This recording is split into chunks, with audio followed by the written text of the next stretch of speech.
Do you lose an election bet yesterday? Feel a bad cold coming on? Want to get away from it all? We offer you escape. You are grouping in the midnight dimness of a gigantic department store, and suddenly you realize that you're not alone. That 100 eyes are glaring at you from the shadows, 100 hands reaching for your throat, and your most urgent desire is to escape. Escape carefully plotted to free you from the four walls today for a half hour of high adventure. Tonight we escape to the dark labyrinth of a giant department store.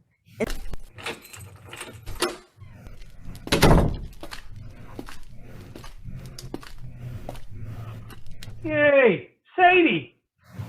Ah! Sadie, what's the matter? It's me! Oh, Sam! You nearly scared me to death. What do you mean coming in so quiet?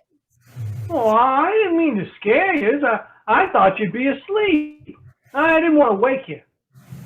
Oh, Sam, I'm so glad you're home. Why? What's the matter? It's terrible. You gotta do something, Sam. What's terrible? It's this. Just look at this. What's terrible about that? Well, it's like an ordinary pad of paper to me. That's it. That's just what I thought. But it's got writing in it. It's awful. Now, wait a minute. Maybe you better tell me what this is all about. Well, today I went shopping down at Macy's department store. Yeah? And I needed some papers, so I picked this up.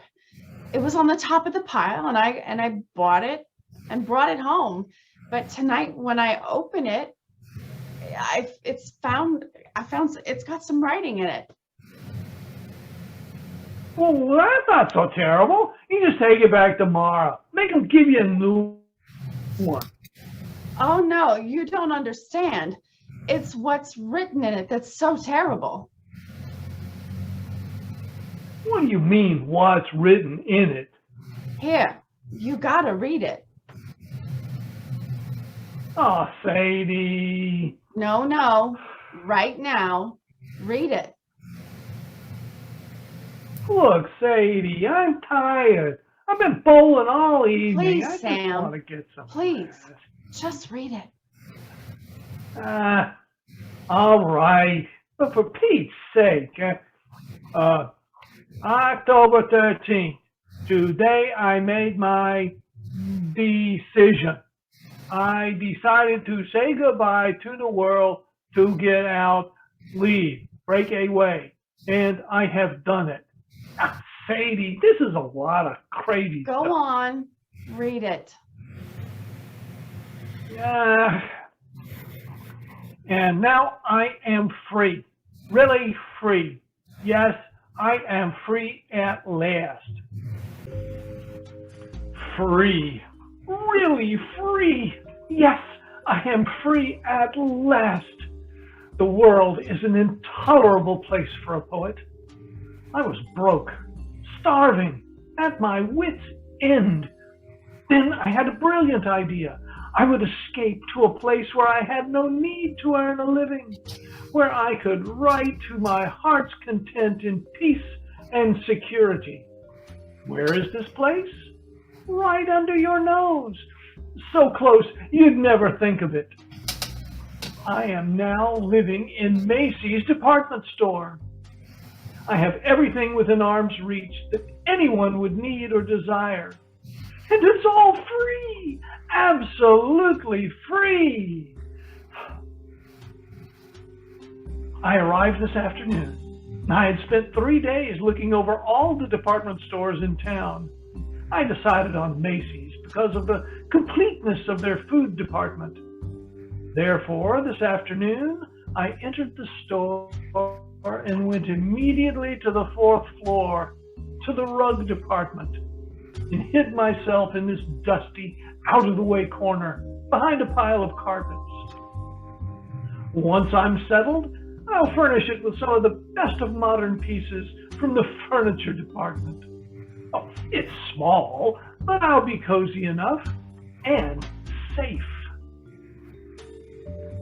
After the store closed, I made my first venture out.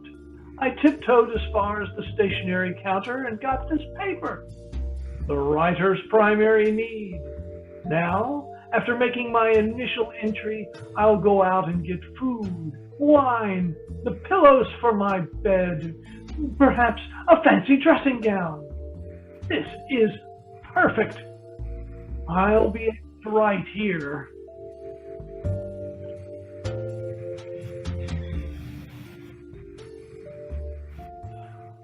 Dawn, October 14th. I'm almost too unnerved to write this. The whole thing is unbelievable. After the store was dark and completely quiet, I crept out and started toward the food department.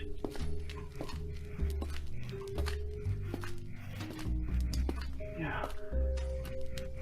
One's footsteps echo hollowly in an empty department store at night, and I found myself gliding along the floor on tiptoe, moving as silently as possible. But the sound of footsteps persisted. Suddenly I realized they were not my own. The night watchman. I was in the Salon Moderne, and quickly I seized a mink coat from a hanger, draped it about my shoulders, and stood stock still.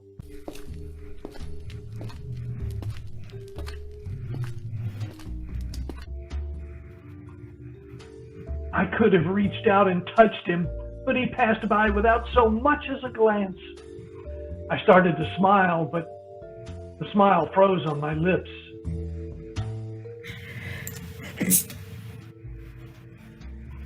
There was someone else here. I was looking straight into a pair of eyes, large, flat, luminous, inhuman eyes, peering at me from among the misses' tailored suits a dozen feet away. They belonged to a creature dressed as a man. But he was as pale as a creature found under a stone. His hands, hanging motionless at his sides, looked more like the fins on a fish than human hands. And then he spoke. Not bad for an amateur. I'm sorry. I didn't know anybody else lived here. Oh, yes. It's delightful. We? Yes, all of us. Don't you see? Look around you.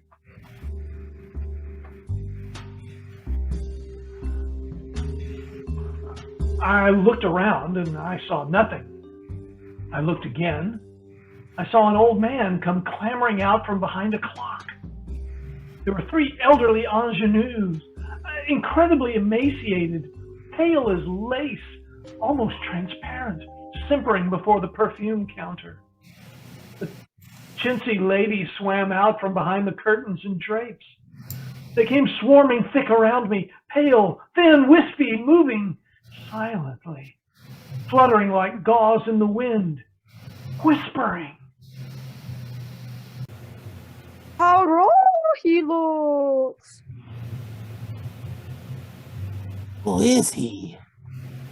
As coarse as the sun. What is he doing here?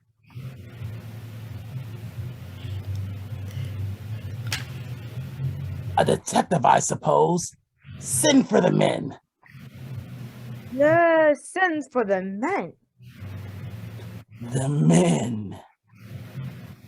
They were pressing around me, clawing, holding me, their pale faces contorted with venomous, inhuman hatred. I was paralyzed. All I could do was repeat over and over again, I'm not a detective. I'm not a detective. I'm not. Burglar, then. Abakala, tie him up. Bolton, carry him to the place. The place.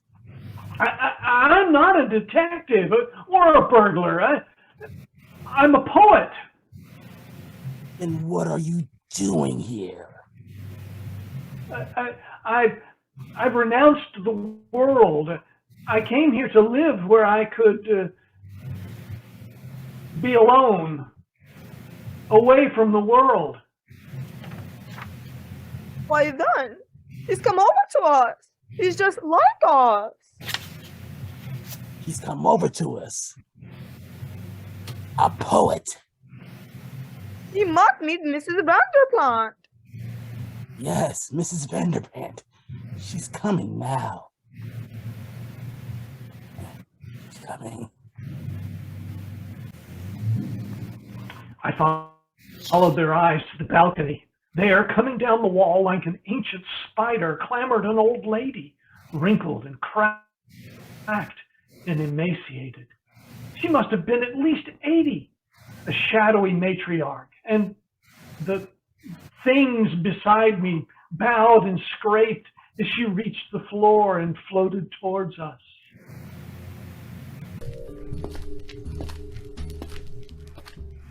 So what's going on here? Where is that stupid girl? What's keeping her? Mrs. Vanderpant, Well, what is it? Who is this Mr. Roscoe? Mrs. Vanderpant, may I present Mr. Snell, Mr. Snell, Mr. Charles Snell.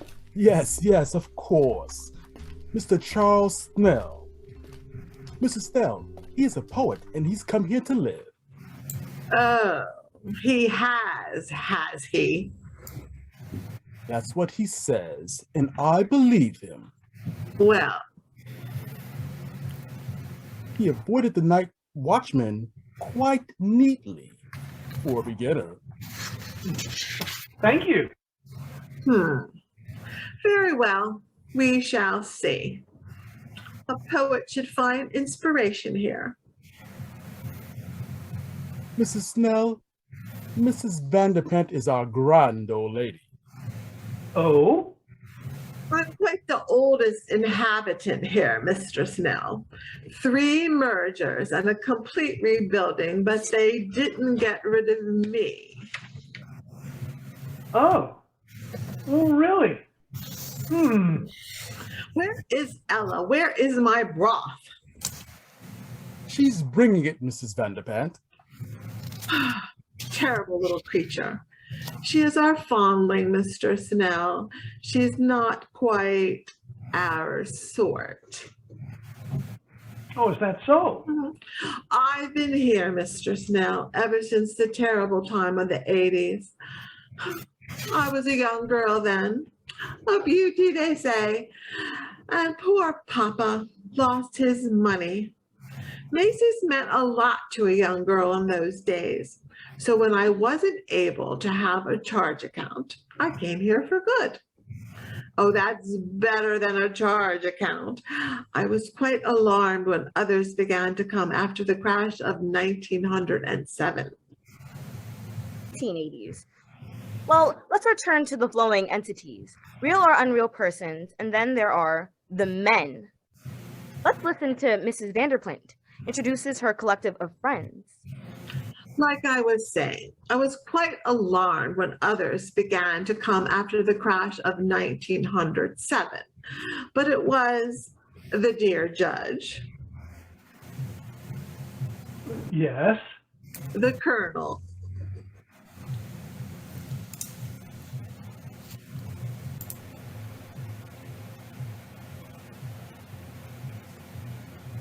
How do you do? Yes. Mrs. Bilbee, How do you do? Nice to meet you, Bilbee.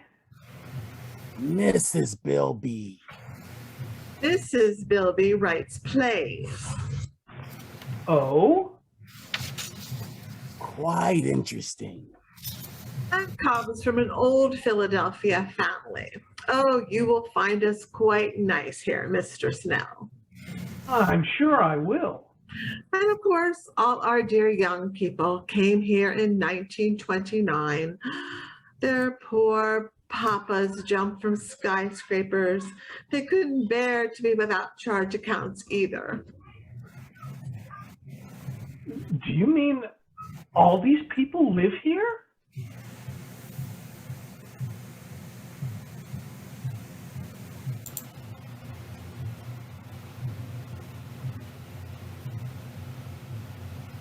Oh, and many more. You shall meet them all later. Oh, here comes that girl with my broth. Come, you silly thing. Come, Mrs. Vanderpant is waiting. Yes, ma'am. Yes, sir. I'm coming as fast as I can. Here. Oh. Now, be careful. Don't spill it. Huh, but she's so young. Well, of course she's a little younger than some of us. And she's different. She's beautiful. Mr. Snell, Ella is Mrs. Vanderpant's house attendant. That's right, old man. She's really not our sort at all. Well, you shouldn't say such things. She can hear you. Oh, that doesn't matter. You'll understand these things better after you've been here for a while. But it seems to me that you would be... Mr. Snell, we have certain rules here. They are necessary for our survival. So I'm sure you won't find it hard to observe them. Well, yes, I appreciate I should advise you to try, because if you don't, that would be most unfortunate, Mr. Snell. Most unfortunate for you.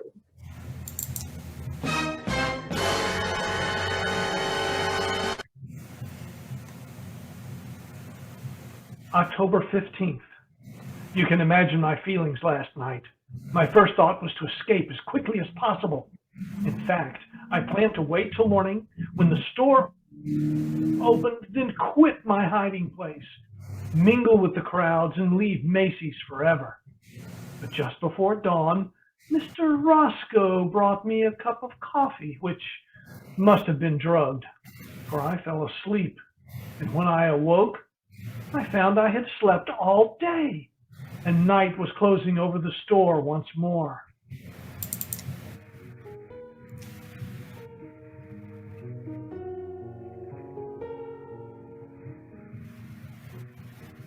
Later, after Charles has spent his second night, he saw Ella again. Ella, the pearl of this remote, fantastic cave. She's not like the others, a trifle pale, but otherwise normal and human and beautiful. A child of perhaps 18. She was the only thing that makes this nightmare bearable.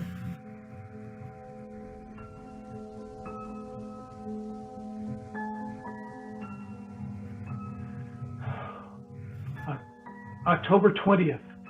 Escape seems almost impossible. There's a very effective burglar alarm system, and the doors are all carefully guarded. That's nothing compared to the men. Who are the men? I don't know, but they threaten any transgressor with these men. I shall try to discover who they are. At least, I'm sure I'm watched, though they've begun to trust me now. Speaking to the night watchman would be suicide, even if he believed my fantastic story, or didn't shoot me as a burglar. I'm convinced that neither Ella nor I could get out of here alive. She and the night watchman are the only real people here, and how the others hate the night watchman. Odious, vulgar creature. He reeks of the coarse sun. Oh, come now, Mrs. Bilbee. He's really a personable young man, very young for a night watchman. Mrs. Snell, sometimes I wonder about your taste. You mustn't stay so much to yourself, Mr. Snell. You must become better acquainted with our ways. Yes, old man, you must come to the play tonight. You're going to be entertained with one of Mrs. Bilbee's tragic comedies. One of Love in Shadowland. I'm sure you'll love it. I'm sure I will. It's really a festive occasion, you know. Wanamaker's is coming over, you know. Wanamakers? Yes. The entire colony over at Wanamaker's is coming here en masse to see the play. You mean there are people living in other stores? Oh dear, yes, didn't you know? Of course, the best people live at Macy's and Wanamaker's. Oh, come now, Mrs. Bilbee. There are some very nice people over at Alton's.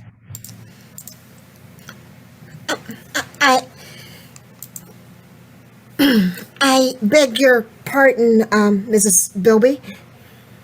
Oh, hello, Ella. Good evening, Mr. Snell and Mrs. Bilbee. Well, what is it? Please, ma'am, I'd so love to see your play tonight. May I have your permission? Certainly not. You know better than that, you silly creature. You know where you belong, in the basement with the garbage cans. But Mrs. Bilbee, couldn't you Gosh, just Mr. Snell. Ella, you're becoming far too forward as of late. I'd advise you to watch your step. Remember the men. Oh no. Please, Mr. Roscoe. I'll be good. I promise. I will. No, please don't send for the men. I'm sorry. Mrs. Bilbee, excuse me.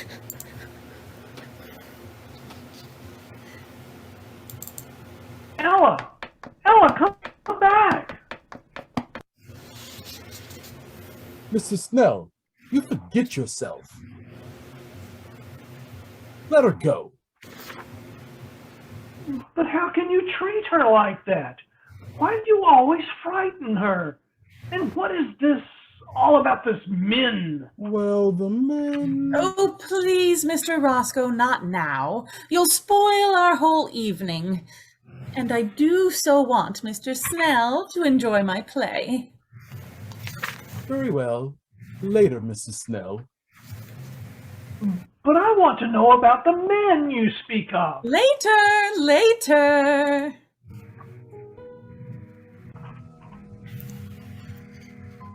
This was exactly what I had planned. I went to the basement.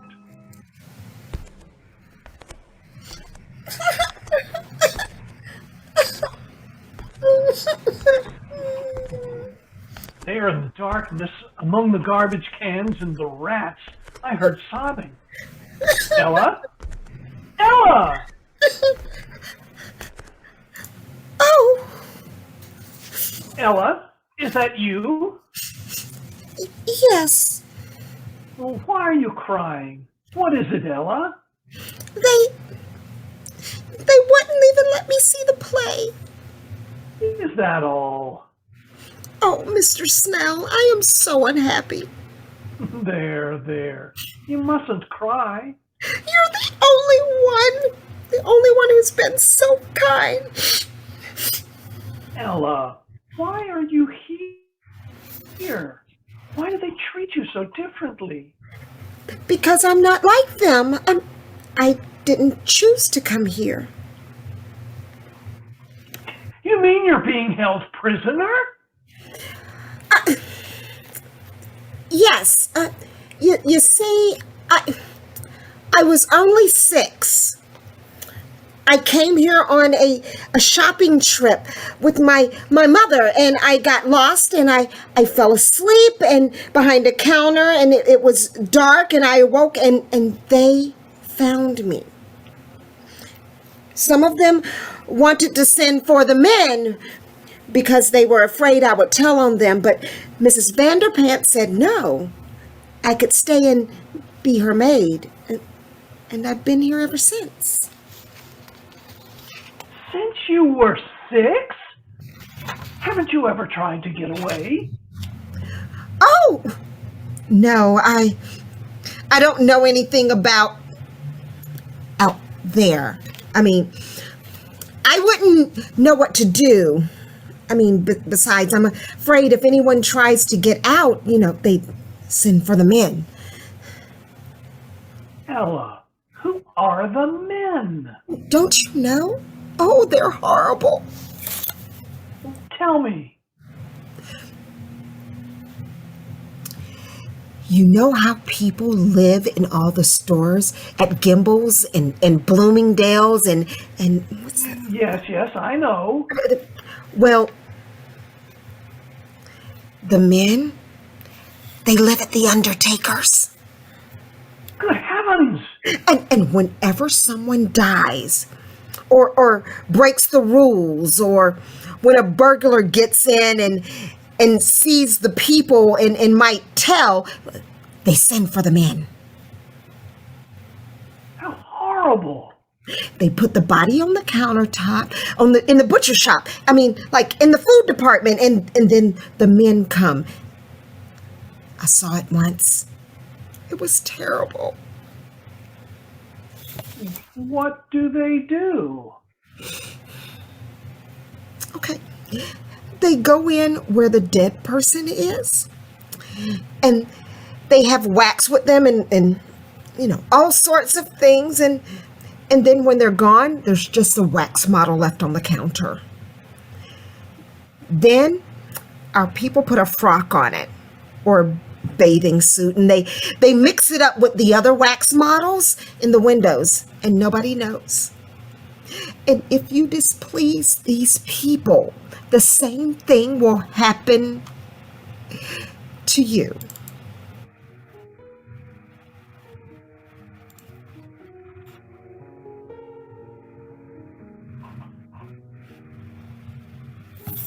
October 30th. I haven't kept up my journal. Writing has been out of the question. Once more, I'm frozen with terror. But not for myself now. For Ella. They hate her. Anytime they might turn against her and send for the men. My mind is filled with her. I dream of her every day. I live to see her at night.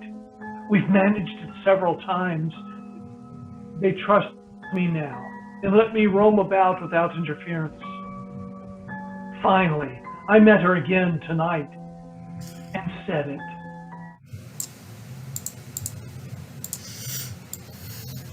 Ella, I love you.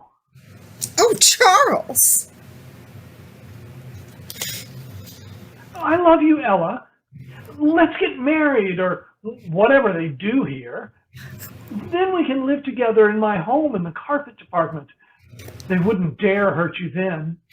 Oh, Charles, I just don't know what to say. Don't look so dismayed. If you like, we'll go away from here. Maybe we can get transferred to Bergdorf Goodman's, overlooking Central Park. Don't, Charles, don't. You mustn't. But I love you. Ella, you're not in love with someone else.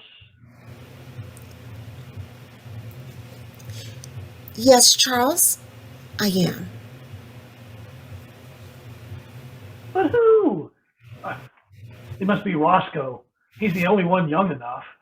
Oh, no, Charles, not Roscoe, especially not him. I do hate them all. They make me shudder. Who is it then? It's him. Who? The night watchman. No. Impossible. I love him. He smells of the sun.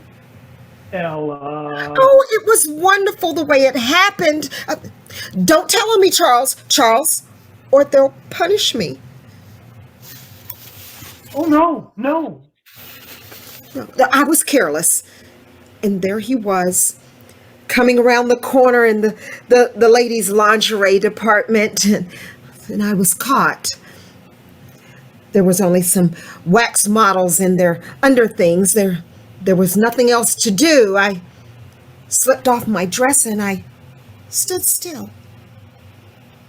Oh, I see. He stopped and he looked at me.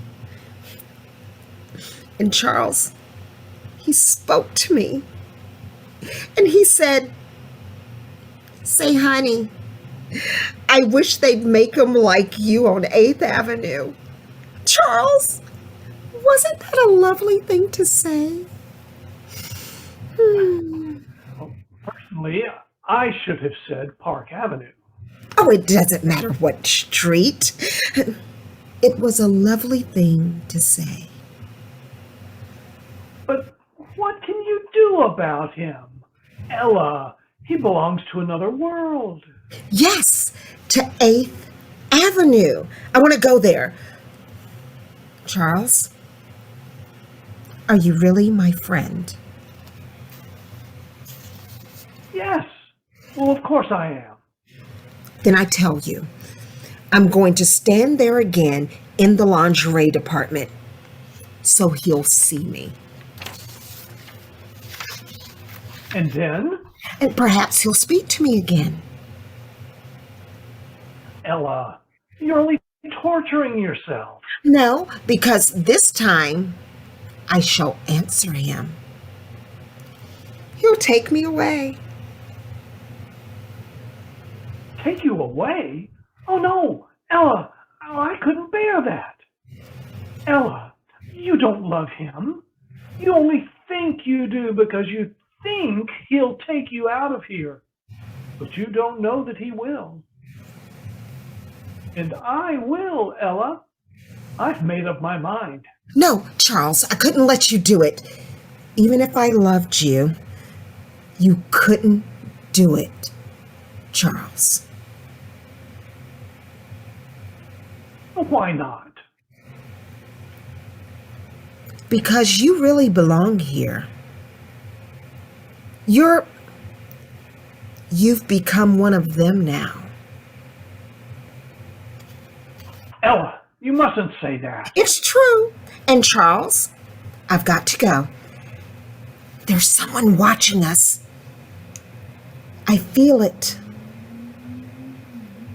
No, wait, Ella. Goodbye, Charles. No, Ella, come back. Ella?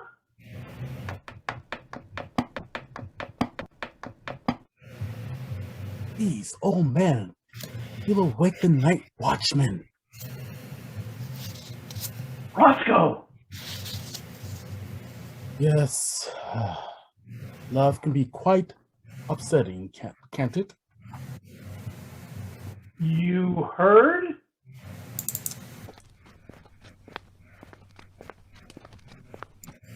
Yes, just the last moments or so. Tisk, tisk, tisk. Very touching. And that's understandable. I've been attracted to Ella myself. So she loves another. Old boy.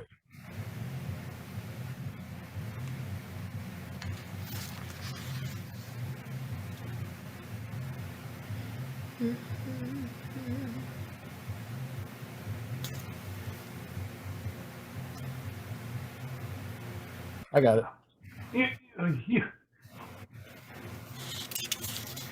Yes.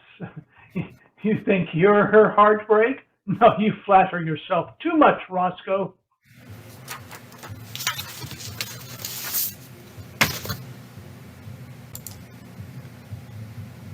Well then, whom?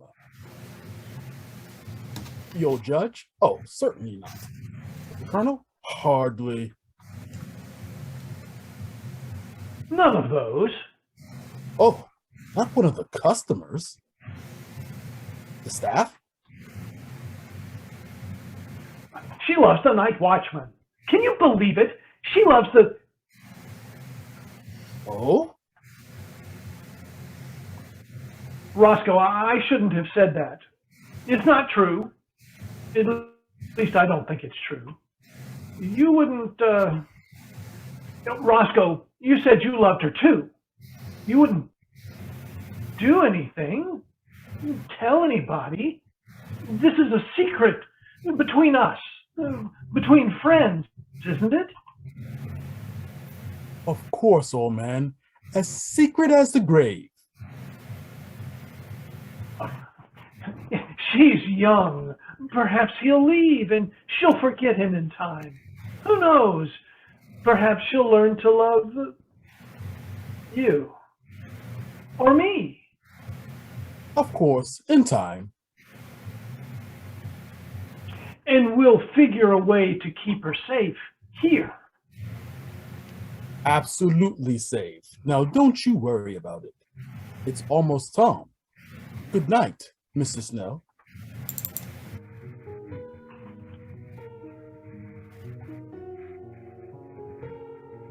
As we see Charles writing in his H journal, early evening, November 4th. I was a fool. I should have known he couldn't be trusted. He must have gone straight to Mrs. Vanderpant because this evening the atmosphere has changed. People flicker to and from, smiling nervously, horribly, with a sort of frightened, sadistic exultation.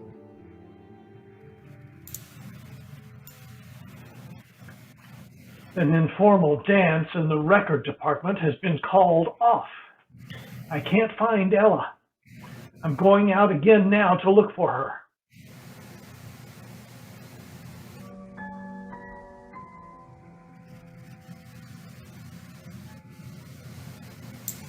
Roscoe, what have you done with her? Shh. Quiet, old boy. The night watchman. I don't care. What have you done? Whatever I've done is for your good and for the good of us all. Wait a minute.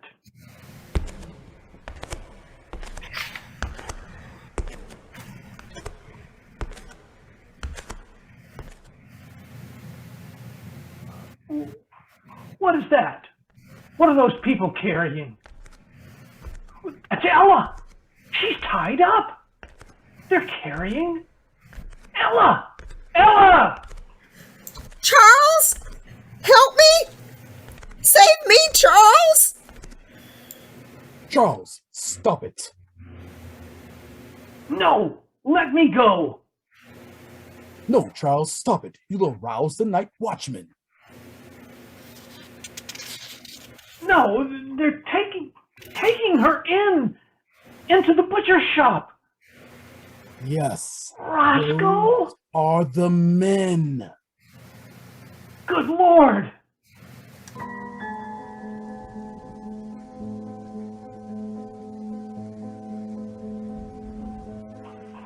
Midnight. I'm scribbling this last entry hurriedly. They are in there, in the butcher shop, with Ella. The men. There's only one thing to do. I'm going to find the night watchman and tell him. He and I will save her, if we can.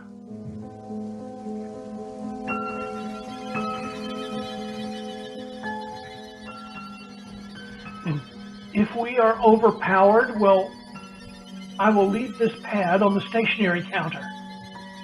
Tomorrow, if I live, I'll recover it. If I do not, whoever finds this and reads it, look in the store windows. Look for 3 new wax dummies. 2 men, one rather sensitive looking, and a girl. She has blonde hair and blue eyes, and her nose turns up a little. Look for us, and then find them. Smoke them out. Exterminate them. Exterminate them. Avenge us. Sam, isn't it horrible? Wow. Well, we gotta do something. Tell somebody something. Oh, Sam, what'll we do? Do? Nothing. Go to bed. But Sam.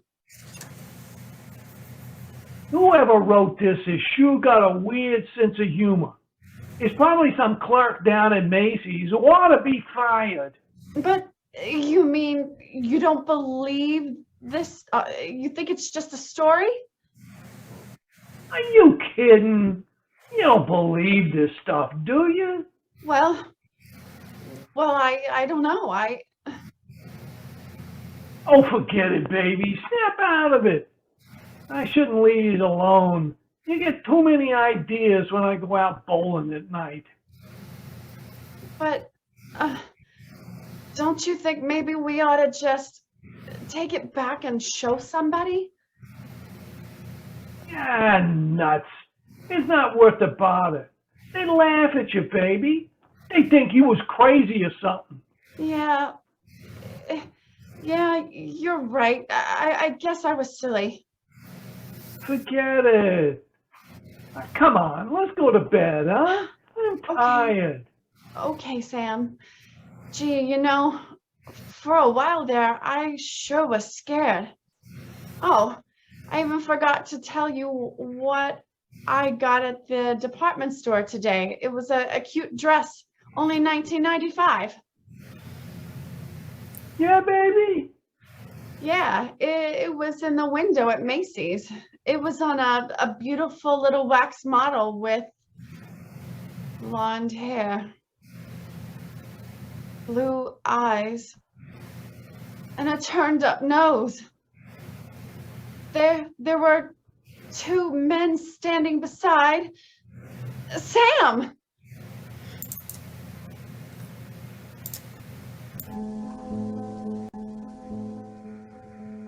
This version of Escape was produced by Confidence Theatrics, directed by Rikki Howie Lacewell, and Tonight Evening Primrose was brought to you by our cast.